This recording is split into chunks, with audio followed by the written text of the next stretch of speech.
Hello explorers and welcome to another video. Today we are doing the Advent of Code puzzle. The Git repository is linked in the description below, and if you want to see all of my trials and tribulations, you can see the full recording as a member of this channel.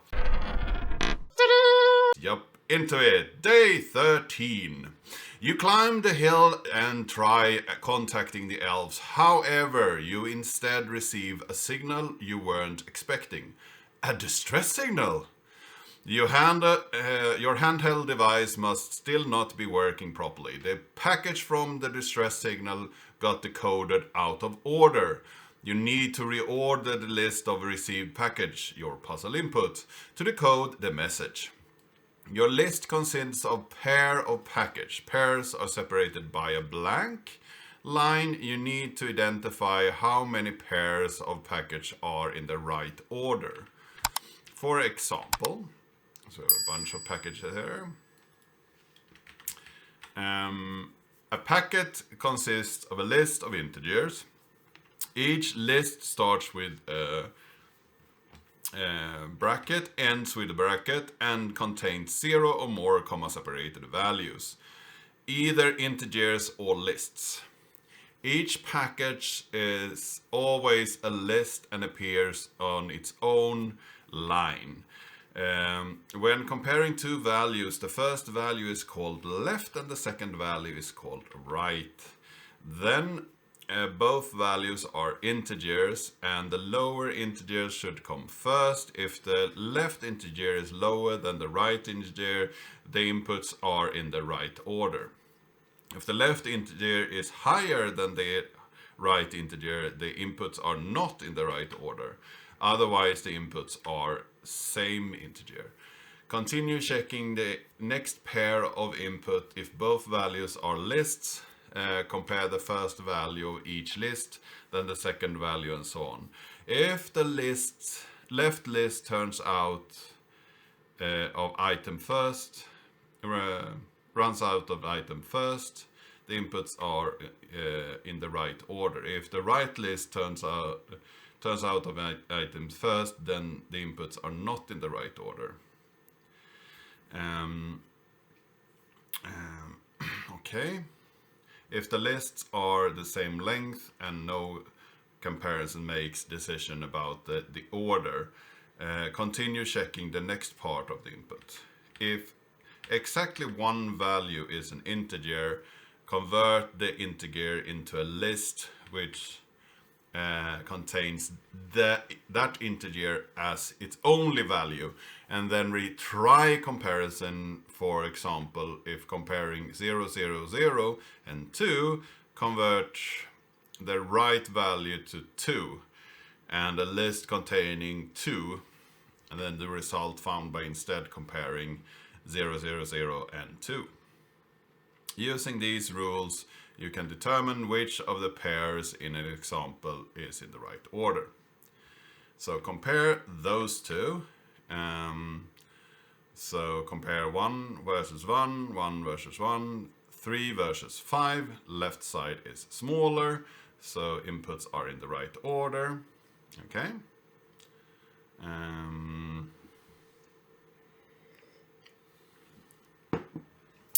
Compare 1 vs 4. 1 versus 1, compare 1 versus 1, compare 2, 3, 4 versus 4, mixed type, convert right to and then we compare 2 versus 4, left side is smaller, so inputs are in the right order.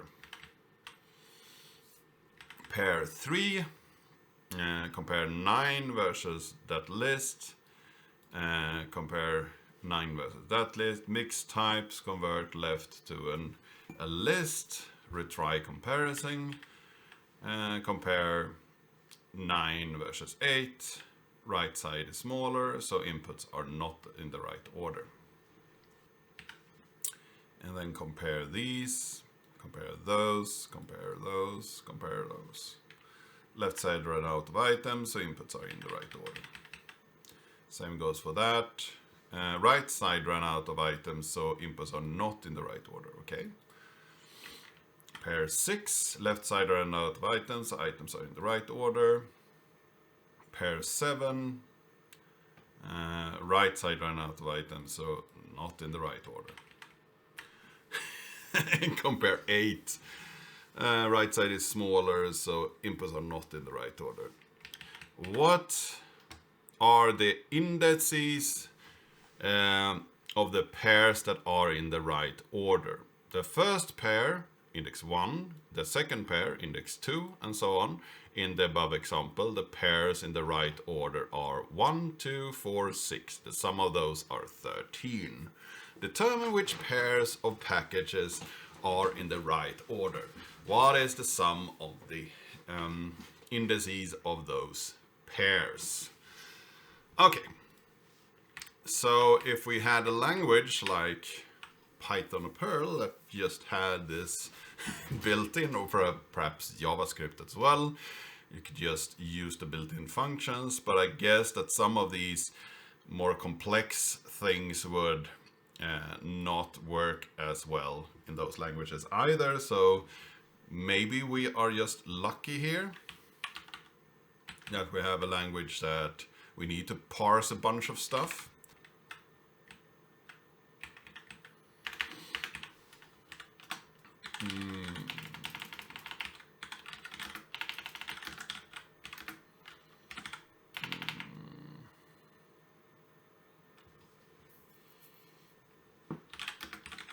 Parse number list with a string line. If line starts with a bracket, then we will parse the number list of line substring 1.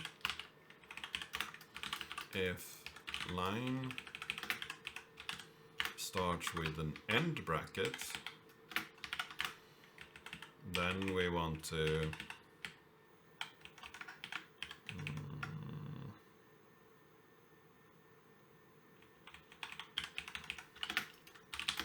position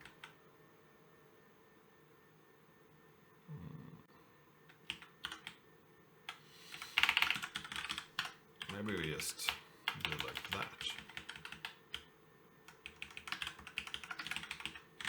And we will return with that new string.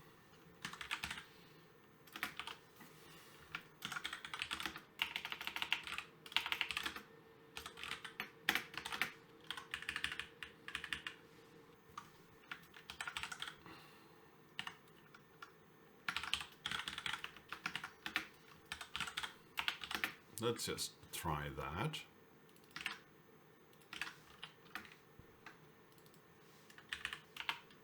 So just a list.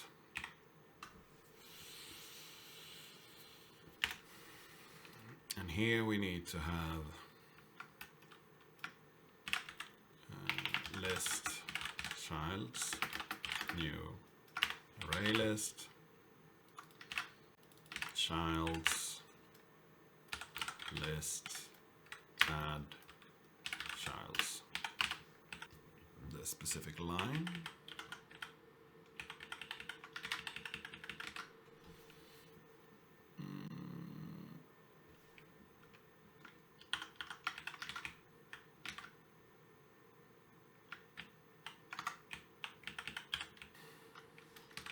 Do well.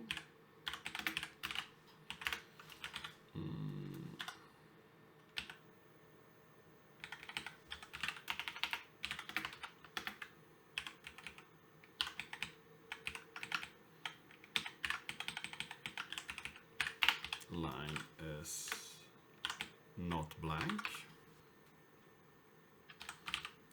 Line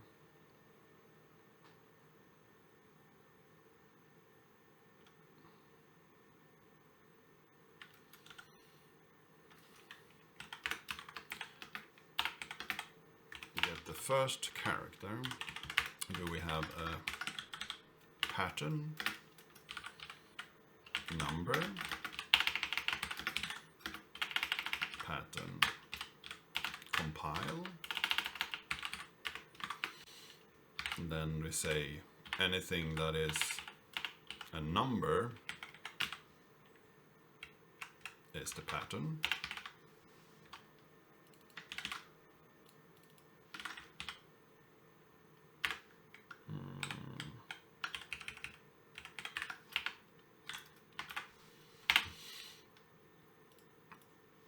Yeah, and it should start with a number. It can have anything after that.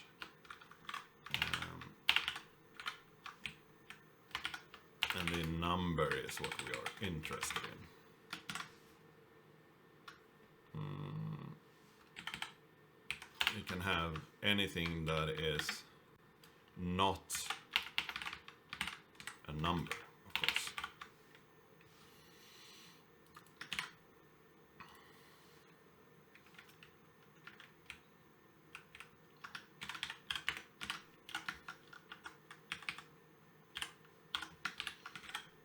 Matcher.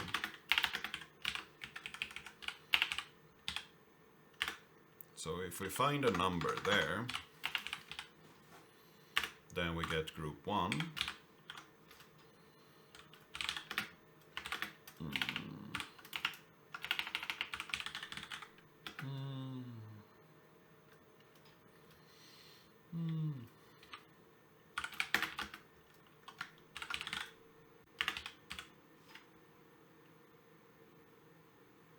Parse int.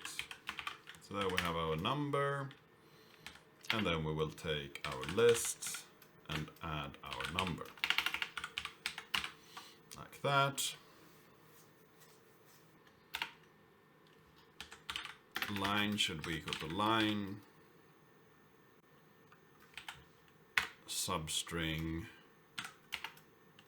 the match group length,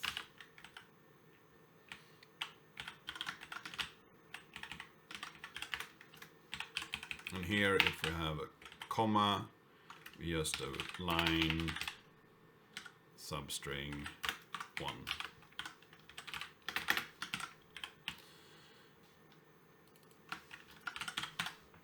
Do 2 lists here.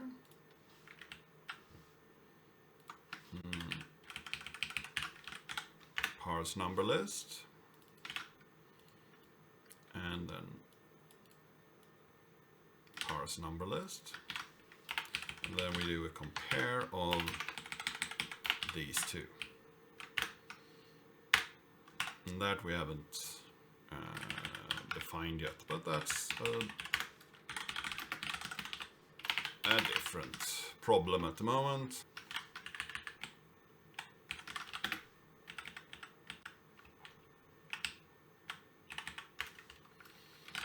Val1 equal to new array list,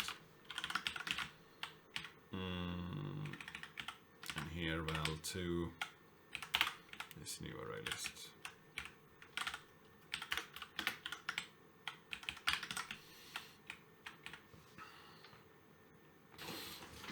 So what we want to compare here is indexes.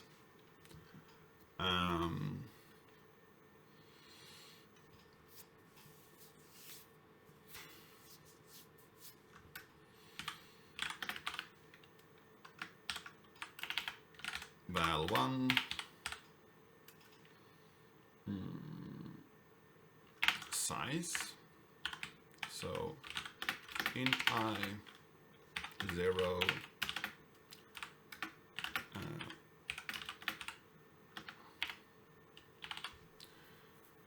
so if the, let's see here, if the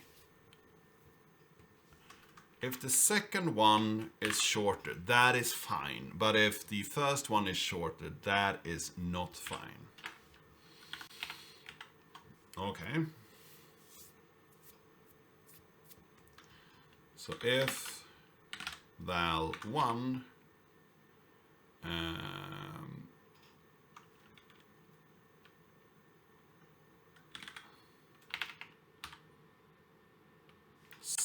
size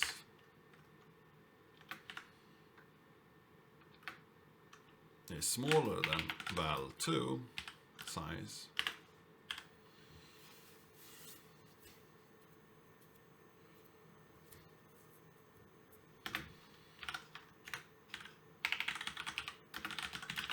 then return false. All right.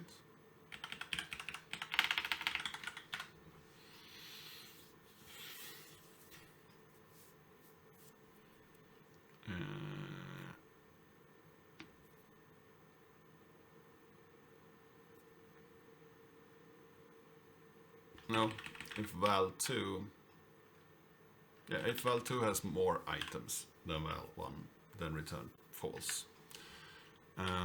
If val1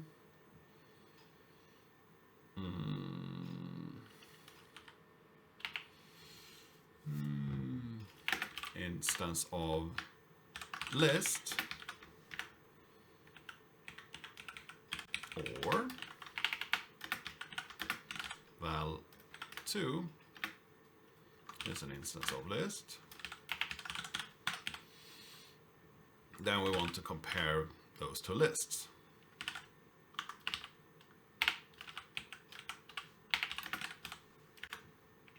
But if val1 is not an instance of list,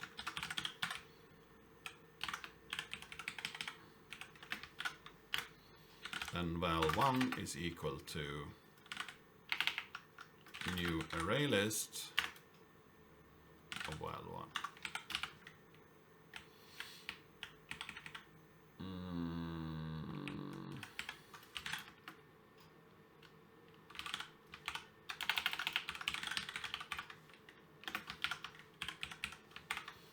Something like that.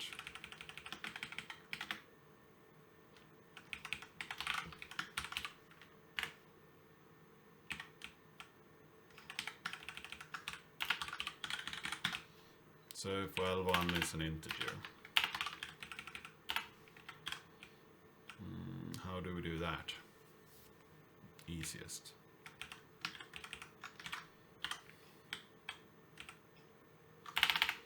New val is a list, and then new val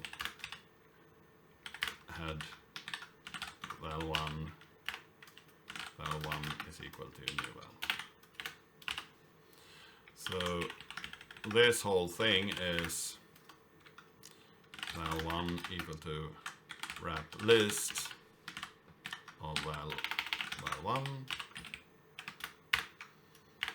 We'll create the wrap list. Why didn't I? List, new list, array, new array list, new list, add val1, return new list. So that's a wrapper.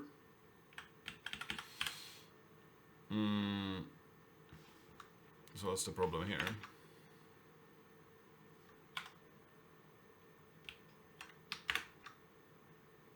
Remove if statement? No, I don't want to remove if statement. I want to keep the if statement. I want to have more if statements.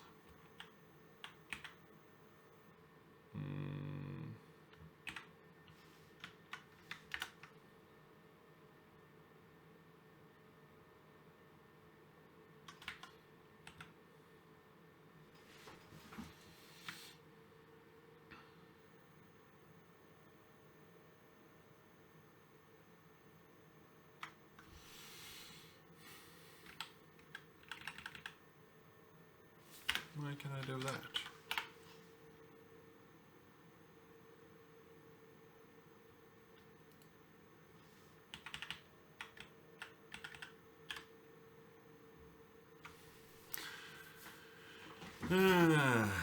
Okay.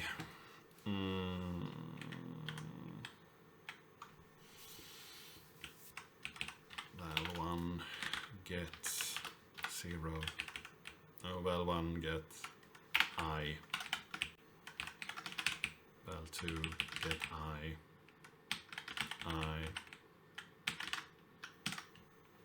like that.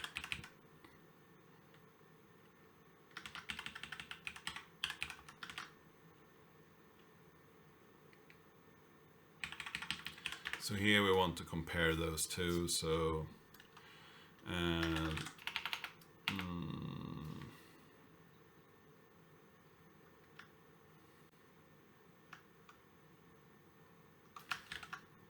list inner val1, val2,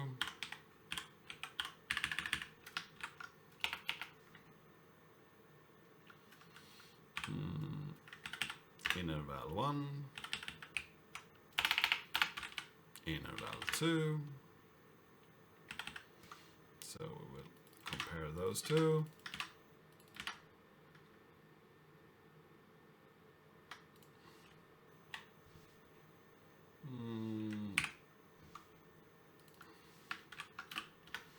We want to wrap an integer, of course.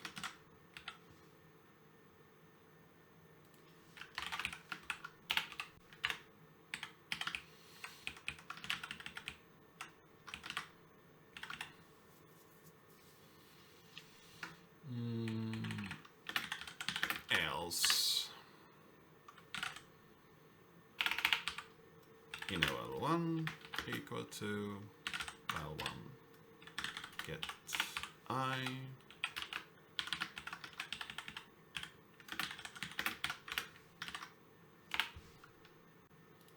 val2 2, like that.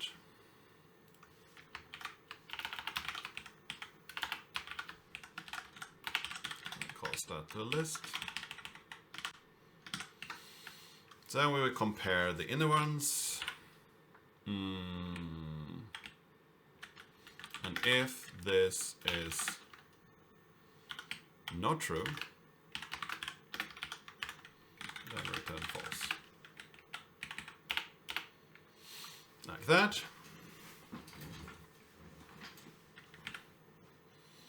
And if none of them are lists, then they both are integers. Then val1 get I as an integer.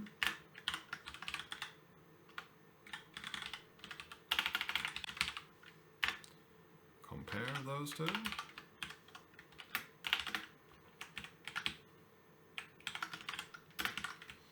Val2. And if those are not 0, return false.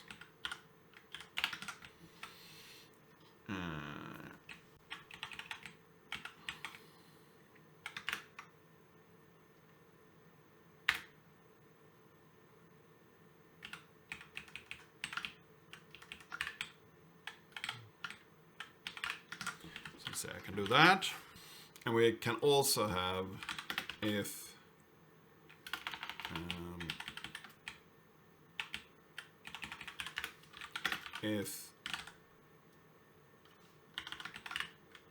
no, we can never end up in a case where val2 is not.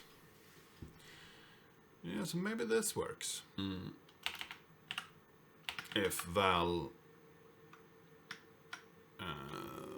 1 is larger than val1 2, right?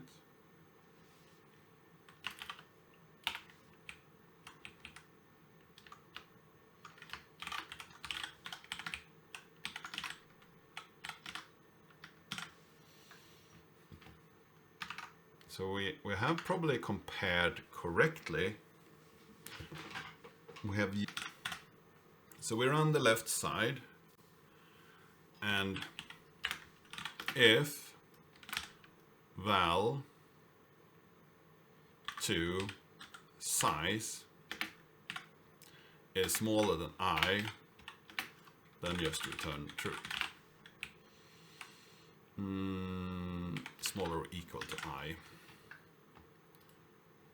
Because then with the right side ran out of items, we can't compare anymore. We need to just break. Right?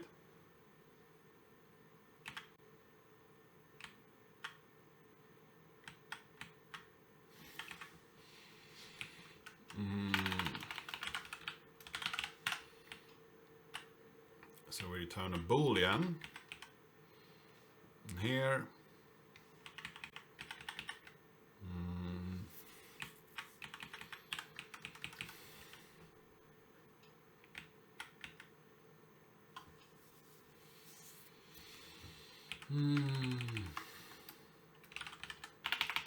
Return null.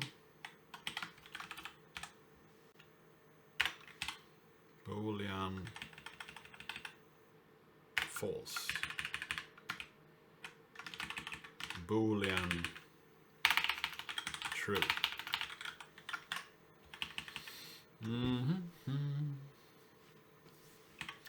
So here, if it's not null, then we return, let's see here, compare these two. So we have a boolean result, and if the result is not null, then we return the result, because else we will continue comparing.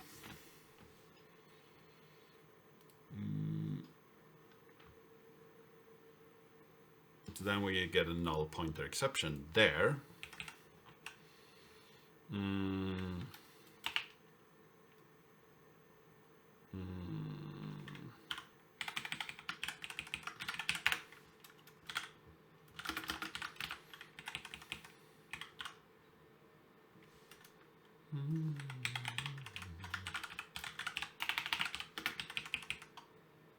So if res is equal to null or res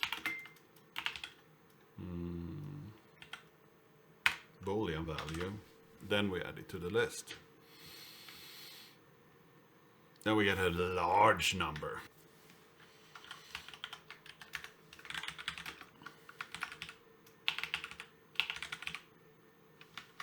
Yeah, but we can't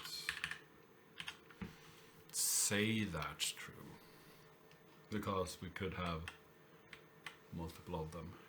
If exactly one of the value is an integer, convert that integer to a list which contains that integer and its only value. Then retry the comparison, for example, comparing 0, 0, 0 and 2.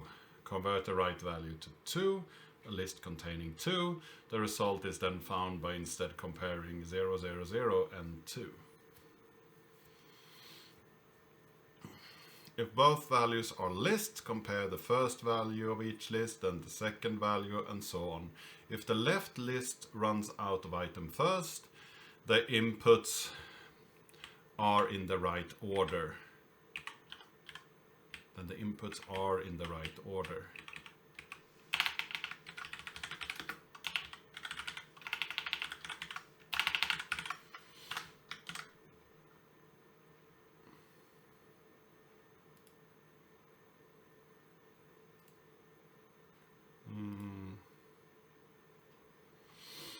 So, and val1 size is equal to val2 size, then true, else null. So if we run through, if exactly one is an integer, convert that integer to a list. If the first value of each list, if the left list runs out of item first, the inputs are in the right order. If the right list runs out of item first, the inputs are in the not in the right order. If the lists are the same length, then we don't know. So if they are not the same length, then we can do that assumption as well. Well, that still yields 13. And there is so much text understanding here, not... We got a huge number this time. 5,605. Can I input it yet, or is I'm too early? Yes! I got a gold star. I got a gold star. Everybody gets a gold star. So today, the full example of actually trying things out is reading text and understanding the text. And it took me a while to actually make the comparison, but we finally got it. So let's get into part 2. Now you just need to put all of the package in the right order, disregarding the blank lines in your list of received packages. The distress signal protocol also requires you include 2 additional divider package. Using the same rules as before, organize all packages, the one in your list of received packages as well as the 2 divider packages into the correct order. For example, above the result of the putting the package in the correct order is okay. Afterwards, locate the divider packages to find the decoder key for this distress signal. You need to determine the indices of the 2 divider packages and multiply them together. The first package is at index 1, the second package is at index 2, and so on. In this example, the divider packages are 10th, 14th, and the decoder key is 140. Organize all the packages in the correct order. What is the decoder key for the distress signal? Oh my god. So what we need to do then is to add 2 packages, these 2 packages, to the full list of packages. And then we need to go through the full list and put that into a list. So let's go back to the for loop here. Yeah, so we need to do this again down here. And then we just parse the integer into a list.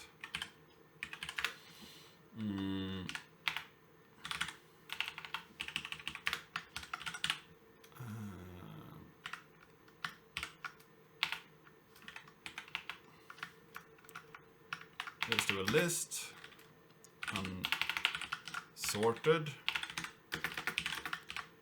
new array list, like that. And then we take a list, val1 equals to new array list, like that. We can just say val here. Is that valid? Yeah. And we parse the number list, and after we have done that, we take the unsorted and add val, like that. Then we need to sort this. So we take unsorted, sort with the comparison of A and B, which are lists. And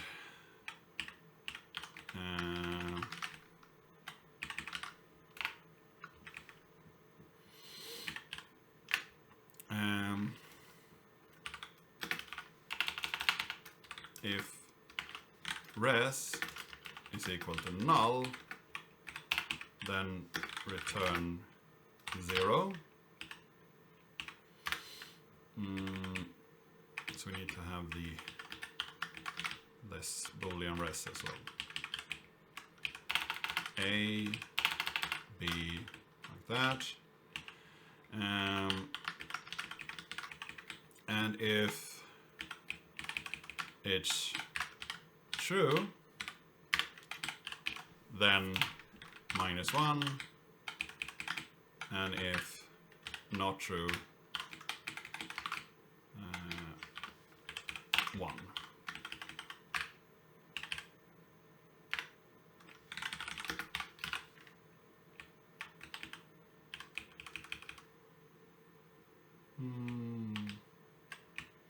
Why can't I compare them? Yeah, list. Because we know that these are lists. So if we run that,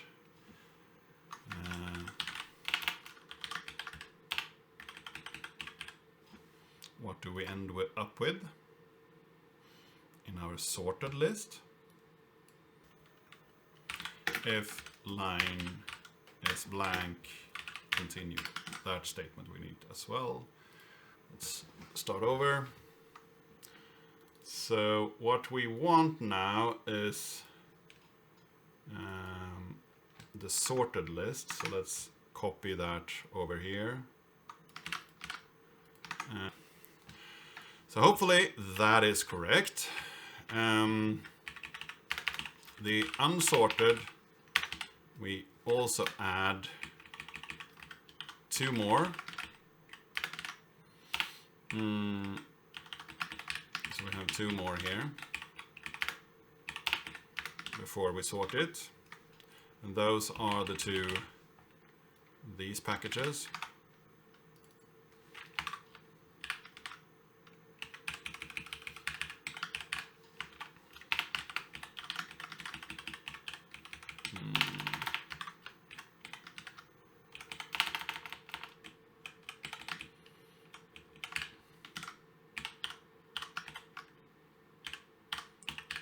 That, and if we do that, what do we get? We get a sorted list of 18, and the 14th one should be, or the 13th one should be 6, yes, and the 9th one then should be 2. Yes.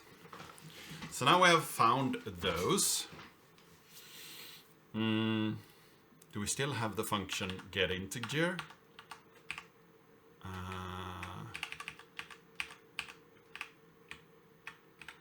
Did I keep that function? Yeah, getInteger from list. If the list is empty, return 0. We can have another one here. If list is size is larger than 1, return -1 as well.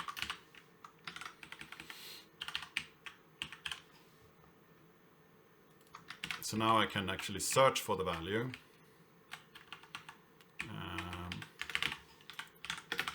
For a list in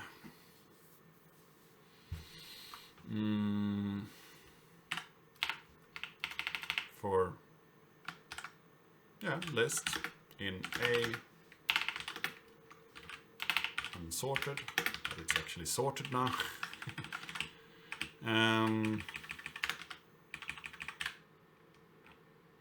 Let's say object then, like that. And get integer from list, and say that this is definitely a list. And if that is equal to 2, then, and here we should have a new index. And for each of these, we add to the new index. And we do system out, print line 2 equal to new index. And then we do the same for the single value of 6. let's see what we get as indexes. There we got 6 and 14. And if we take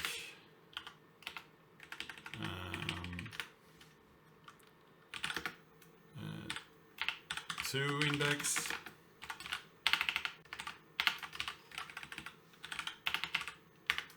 equal to new index, and then we do 6 index here.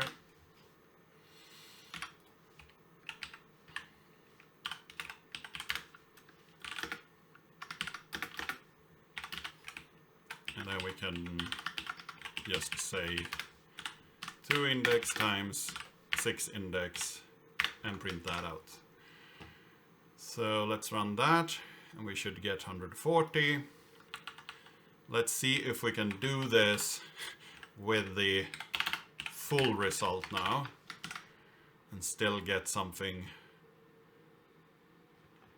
Yeah, we got a value. So let's see if that is the correct value then for this one. Let's hope. Yes, you get a gold star. I get a gold star. Everybody gets a gold star. Whew. We solved day 13. We are through half of the puzzles, and this one was a hard one, a really hard one. The hard part was not actually writing the logic. It was reading the text carefully and understand each part of the text. So what I learned today was that the text, if it's very intricate and has a lot of different values inside the text, you need to read each part of the text very carefully and then implement each part very meticulously. So that's a homework for me to read better next time. I hope that you found this interesting. I hope that you learned something today. If you like this video, give it a like, share it with your friends and colleagues. If you have any comments or suggestions, leave them down in the comment section down below. If you have any code that you have written yourself and want to show me, leave that down below as well, and I will learn even more. If you haven't subscribed yet, please do that, and I really hope to see you in the next video.